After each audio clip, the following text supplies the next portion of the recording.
मोहनपुर गांव के एक प्रतिष्ठित परिवार का इकलौता बेटा राघव बचपन से ही बहुत ही चतुर और मेहनती था। उसने खुद की मेहनत से पारिवारिक व्यवसाय को आगे बढ़ाया और पूर्वजों की प्रतिष्ठा बनाए रखा। इतना सब कुछ होते हुए भी परिवार में कोई खुश नहीं था, क्योंकि राघव की शादी को 8 साल हो चुके थे। फिर भी उसकी पत्नी सीमा किसी संतान को जन्म न दे सकी। एक दिन, क्या हुआ बेटा? आज तुझे आने में इतनी देर हो गई। माताजी, मैं घर वापस क्यों आऊं? आज 8 साल हो गए हैं। अपने बच्चे की किलकारी सुनने का सौभाग्य नहीं मिला। डॉक्टर वैदिक कविराज किससे नहीं मिले बताइए। सबने तो यही कहा कि मुझ में कोई कमी नहीं। पूजा यज्ञ हवन सब तो कर लिया है। तुम्हारा तो कोई दोष नहीं है, सारा दोष मेरा है। तुमसे शादी करना ही मेरे लिए गलत था। जुबान संभाल कर बात कीजिए, मैं यह सब सहन नहीं करूंगी, बता रही हूँ। आहा, शांत हो जाओ बेटा राघव। बहुत दिनों से एक बात कहना चाह रही थी मैं तुमसे। क्या? कौन सी बात माताजी? देखो, तुम तो जानते हो ना, तुम्हारे दादाजी यानी मेरे स्वर्गीय ससुर जी एक बहुत बड़े तांत्रिक थे। उन्हीं के शिष्य हैं तांत्रिक सोमनाथ। मैंने सुना है वो भी अब एक तांत्रिक हैं। मैं सोच रही थी तुम बहू को लेकर वहां चले जाओ। इतने बड़े बड़े डॉक्टर वैद्य किसी ने कुछ नहीं किया, तो अब उस तांत्रिक सोमनाथ से क्या उम्मीद रखूं मां? बेटा, वैद्य और डॉक्टर की बात अलग है, लेकिन मेरा जो शक है, अगर वो सच हुआ तो तांत्रिक सोमनाथ ही उसका समाधान कर सकता है बेटा। कैसा शक? वहां जाकर ही पता चलेगा। ठीक है। चलिए फिर कल सुबह उनके पास। अगले दिन सुबह सवारी लेकर राघव सीमा और सरला देवी पहुंच गए तांत्रिक सोमनाथ के आश्रम में। सरला देवी को पहचानते हुए तांत्रिक सोमनाथ ने उनसे आने का कारण पूछा। सरला देवी ने विस्तार से तांत्रिक सोमनाथ को राघव और सीमा की कहानी कह सुनाई कि कैसे उन्हें संतान नहीं हो पा रहा है और उसके लिए उन्होंने क्या-क्या किया। तो क्या वो श्राप सच हो गया माँ? हाँ, मुझे भी यही लग रहा है। वो श्राप जो संतान को रोक रहा है। तुम ही कुछ उपाय करो। आप किस अभिशाप की बात कर रही हैं? तांत्रिक सोमनाथ, तुम ही सब कुछ विस्तार से बताओ इसे। बताता हूँ, लेकिन उससे पहले तुम्हें कुछ दिखाना चाहता हूँ मैं। यह कहते ही तांत्रिक सोमनाथ ने अपने सामने रखे मिट्टी के बर्तन में अपने कमंडल से जल डाला और अपनी आंखें बंद करके मंत्र पढ़ना शुरू किया। कुछ ही क्षणों में उस जल में एक बड़े बेल के पेड़ की छांव उभर आई, जिसके तने पर धागा बंधा हुआ था। फिर तांत्रिक सोमनाथ ने आंखें खोलकर उनकी ओर देखा और कहा, तो बेटा, देखो तो इस पेड़ को क्या तुम पहचान पा रहे हो? माताजी, आप इसे पहचान पा रही हैं? ये तो वही पेड़ है। ये तो हमारे उसी उत्तर वाले खेत के बेल का पेड़ है।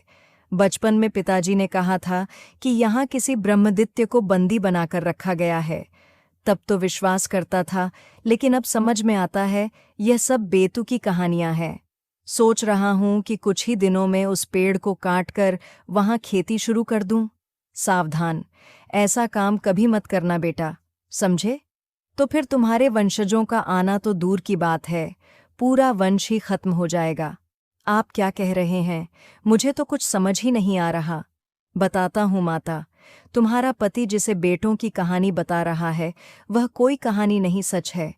उसी ब्रह्मदित्य के श्राप का ही परिणाम है कि इतने सालों बाद भी तुम्हारी गोद सोनी पड़ी हुई है। अघोरनाथ का श्राप मतलब मैं ठीक से समझी नहीं।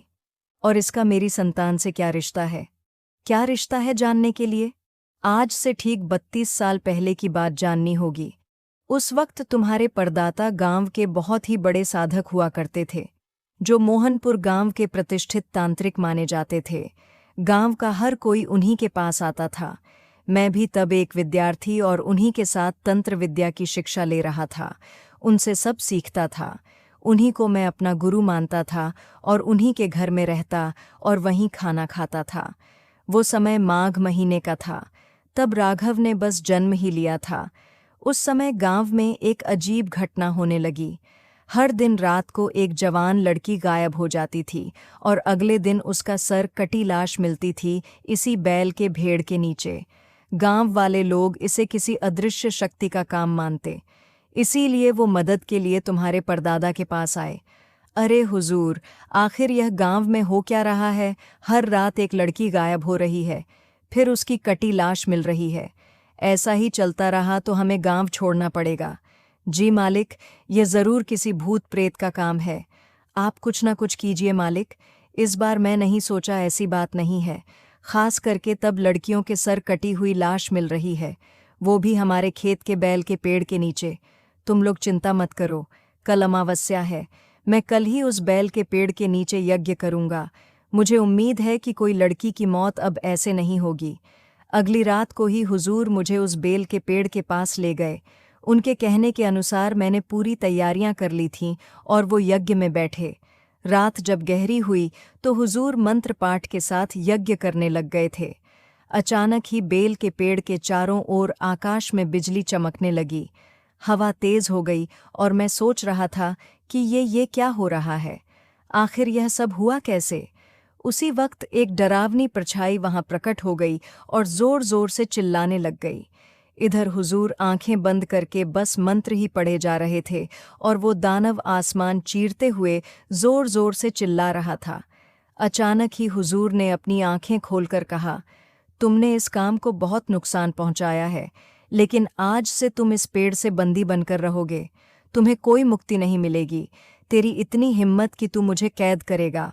अभी तो शुरुआत है, अभी भी वक्त है, चला जा, नहीं तो मैं तेरे पूरे वंश को नष्ट कर दूंगा। मेरे लिए हमेशा अपने स्वार्थ से पहले दूसरों का भला करना ही मेरे लिए ज्यादा मायने रखता है। आज भी उसका कोई अपवाद नहीं होगा।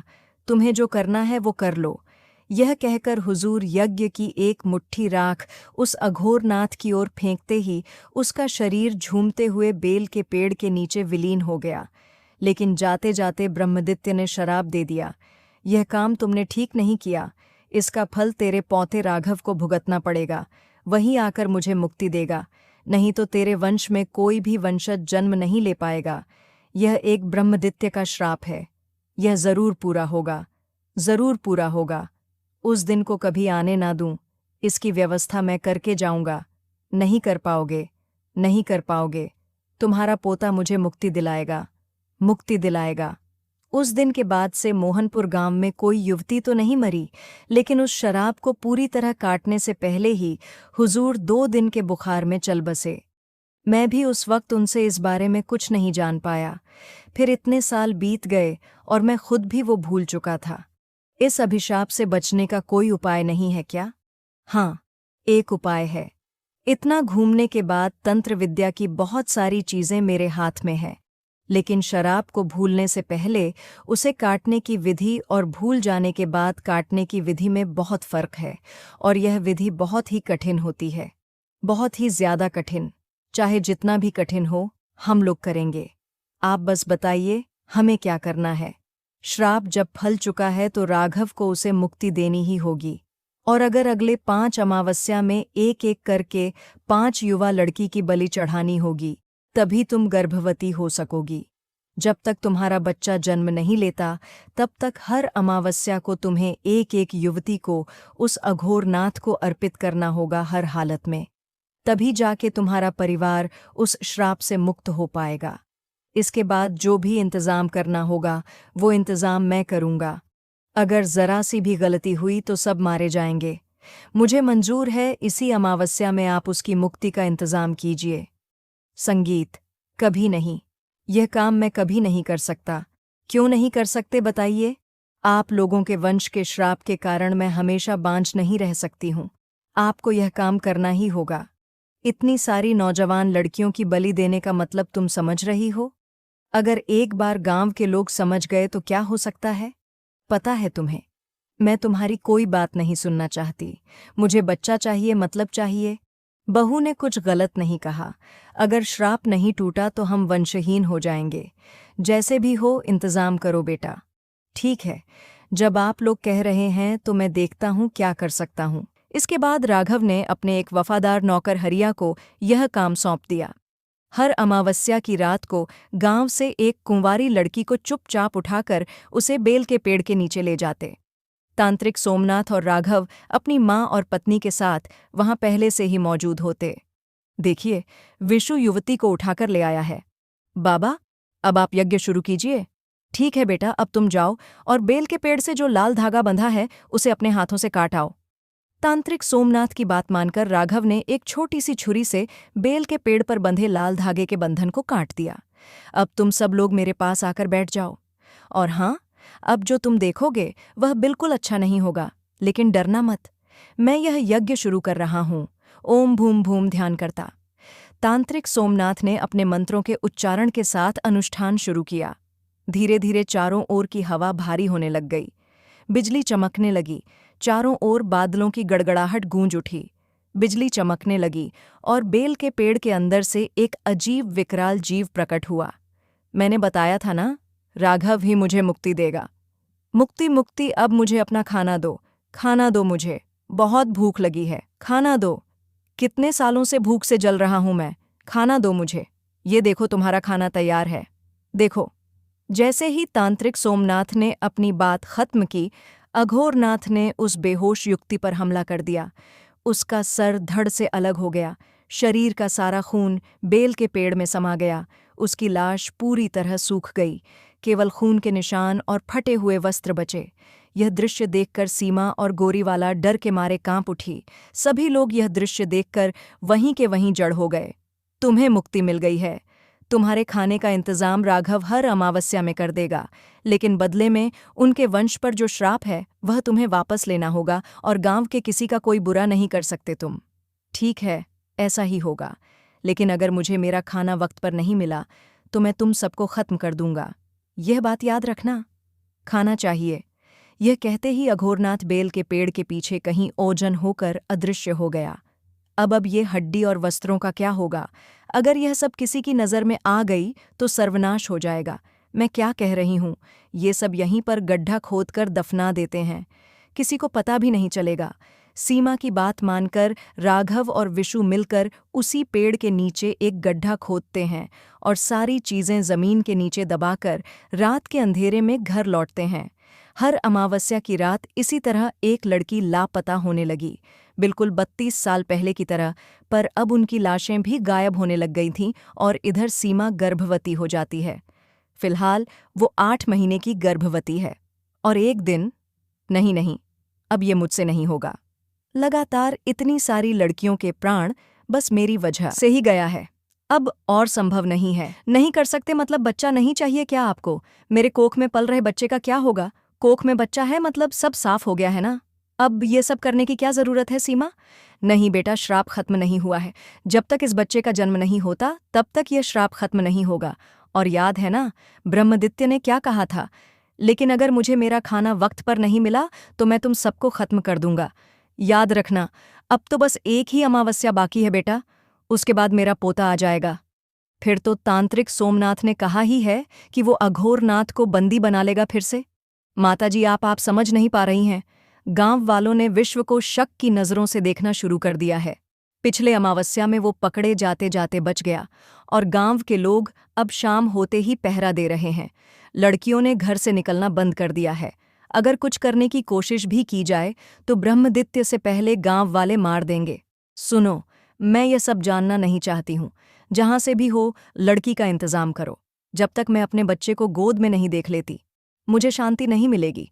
तुम्हें यह करना ही होगा, साफ कह रही हूं मैं। यह कहकर सीमा गुस्से में कमरे से चली जाती है। उधर उसी दिन शाम के समय गांव के 2 चरवाहे गाय भैंस चराकर लौट रहे थे। तभी अचानक उनकी नज़र पड़ती है बेल के पेड़ के नीचे एक गड्ढे के पास, जहां लोमड़ियों का झुंड जमा है और गड्ढे से कुछ निकालकर खाने के लिए छीनापट्टी कर रहे हैं। वो दोनों लड़के जिज्ञासावश वहां जाते हैं और लाठी से उन्हें भगाते हैं। उसके बाद जो वो देखते हैं, लग रही है मतलब, अरे ठीक से देखो, फटे हुए कपड़े, खून, ये सब तो इंसान के ही है। हाँ, बिल्कुल सही कहा। चल चल चल चल चल चल चल चल चल चल चल चल चल, पूरे गांव को इस बारे में बताते हैं। चल संगीत। वो दोनों चरवाहे मिलकर गांव के लोगों को सारी बात बताते हैं। इसके बाद कई गांव वाले मिलकर उस पेड़ के नीचे जाते हैं। सब कुछ अपनी आंखों से देखकर गांव वाले लौट आते हैं और सबको इकट्ठा करते हैं। नहीं, मेरा मतलब जो हम देख कर आए हैं उससे 32 साल पहले की घटना याद आ रही है। उस वक्त भी उसी बेल के पेड़ के नीचे नौजवान लड़कियों की लाशें मिली थीं। यकीनन वही ब्रह्मदित्य एक बार फिर से आज़ाद हो चुका है। सिर्फ इतना ही नहीं, इसके पीछे जरूर किसी इंसान का ही हाथ है। उस ब्रह्मदित्य को किसी ने मुक्त कर दिया है और उन मृतदेहों के अवशेषों को उसी पेड़ के नीचे गड्ढा खोदकर दफना दिया गया है। हाँ, बिल्कुल सही कहा आपने। पिछले अमावस्या के रात भी कुछ लोगों ने गांव में एक रहस्यमय आदमी को घूमते हुए देखा था। बस जरा सा ही रह गया था, वरना वह तो पकड़ा ही जाता। उसके तुरंत बाद ही वो शुभू की बेटी गायब हो गई थी। इस बार उसे छोड़ा नहीं जाएगा। परसों अमावस्या है, जो कुछ भी करना है उसी दिन करना होगा। एक तरफ गांव वाले अमावस्या की रात का इंतजार कर रहे हैं और दूसरी ओर राघव का परिवार भी प्रतीक्षा में है, क्योंकि इसी एक रात में उनके वंश का श्राप टूटेगा। धीरे धीरे आ पहुंची वो बहुप्रतीक्षित अमावस्या की रात। राघव के कहने पर विशु गांव की अंधेरी गलियों में निकलता है, एक और युवती की तलाश में। उधर बेल के पेड़ के नीचे राघव, सीमा, सरला देवी सब उसका इंतजार कर रहे।